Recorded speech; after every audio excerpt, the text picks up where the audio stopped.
और 28 में अगर आपने ताकत दी तो 70 में आपकी सीधी एंट्री हो जाएगी, और 70 में अगर आपकी एंट्री हो गई आपको सड़क को नहीं बैठना होगा, सरकार आपके घरों को घूमने के बताओ साहब कोई काम तो नहीं करोगे।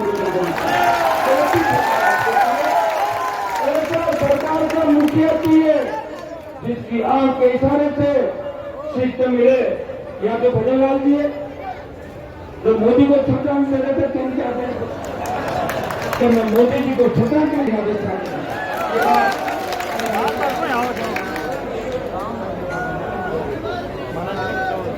ये कांग्रेस और भारतीय जनता पार्टी के जो गठजोड़ है राजस्थान में, आप लोग भूल जाते हो।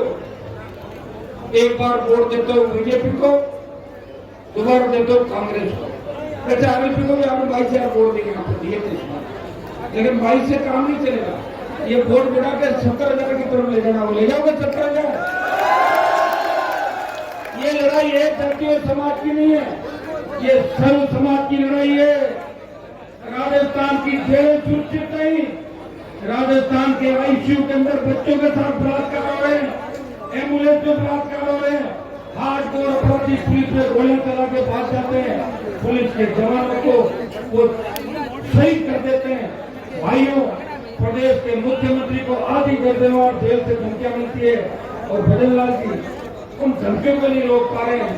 यहाँ न कोई नेता सुरक्षित है, न कोई जनता, न हमारी बेटियां सुरक्षित है, न हमारी बहनें सुरक्षित है। इस देश के अंदर राजस्थान 1 नंबर पे चला गया महिला अपराध, महिला उत्पीड़न के अंदर। इसके लिए कौन जिम्मेदार है? वसुंधरा और गहलोत। किसकी सरकार थी? गहलोत वसुंधरा। पहले जातिवाद के नाम से वोट नहीं मांगे जाते थे, जब वसुंधरा आई, गहलोत आए, फिर वसुंधरा आई, फिर गहलोत आए, तो अलग अलग जातियों के नाम से वोट मांगे गए। कभी वसुंधरा का मैं जाट का बहू हूँ, कभी का राजपूत की बेटी हूँ, कभी का मैं मीणाओं की भांजी हूँ, शेड्यूल कास्ट की भांजी हूँ, मीणा की बुआ हूँ। कई बावरी समाज की बहन बन गई, तो कई रेवारण बन गई, कई बंजारण, कई गुर्जर समाज। एक व्यक्ति इतने समाजों से कैसे समझ ले सकता है? बताओ मुझे। नहीं है ना?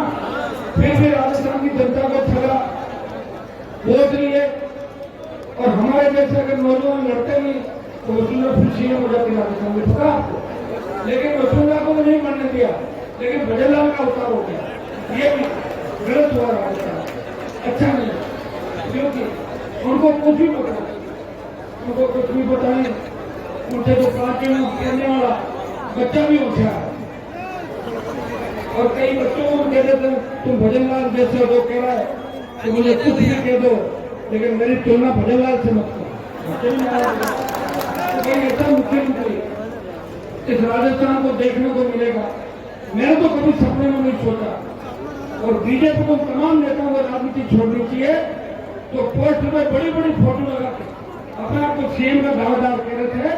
कहाँ गए वो सीएम के दावेदार? वो तो भजन लाल के घर पे बाहर खड़े रहते हैं, टाइम मांगते हुए और ट्रांसफर को ठीक नहीं। कितने बड़े अपमानित हो रहे हैं। कम से कम मैं अपमानित नहीं हो रहा हूँ, मेरी बात तो खुले में कह रहा हूँ। और भाइयों, मैं जब लड़ा सबसे, तो जब लड़ेगा तो तकलीफ तो पड़ेगी, सरकार से लड़ेंगे। तो मेरे पास कोई ईडी सीबीआई आने की जगह नहीं थी। सरकार के लोग प्लास लेकर आए और खंडे से मेरा थाल काट के चले गए। ये जरूर किया, देखा होगा आप लोगों।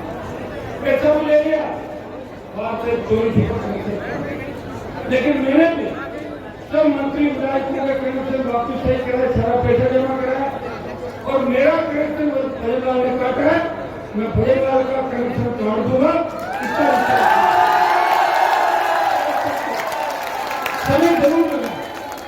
समय जरूर लगा, लेकिन जीत हमारी हुई, क्योंकि हम एक से चले थे और लोग लाखों के साथ आए थे। हमारा सिंबल तो आपने तैयार किया, बोतल का चुनाव चिन्ह, उस बोतल को नौजवान लेकर चल रहा था राजस्थान में। मैं देख रहा था कि बाड़मेर के रेतीले थोड़ों कितने छोटे बच्चे बोतल की झंडी लेकर घूम रहे थे, आरएलपी जिंदाबाद, आरएलपी जिंदाबाद। वो वीडियो तो बाड़मेर से धौलपुर और गंगानगर से डूंगरपुर एक व्यक्ति जो पैसा इकट्ठा कर रहा है, न वो चंदा चप्पा कर रहा है, न किसी तरह का काम कर रहा है, लेकिन वो पार्टी बढ़ के लड़ाई लड़ रहा है। माफिया के खिलाफ, उन बड़े मगरमच्छों के खिलाफ जिन्होंने 70 साल राजस्थान को लूटा, जो आपके सम्मान की लड़ाई लड़ रहा है। जब देश में बात चली, जब तीनों कृषि बिल आए, तब देश के अंदर बात चली थी कि कृषि बिलों के लिए पहला सांसद कौन शहादत देगा, मोदी की सत्ता को ठोकर कौन मारेगा। और हरियाणा, यूपी और दिल्ली के किसान के बेटे ने शहादत नहीं दी। नागौर के सांसद ने किसान कौम के लिए मोदी की सत्ता को ठोकर मारी और आपने सड़क पर बैठ गया। भाइयों, दोबारा के आप इस बात को समझते हैं भी चाहिए हो रही है।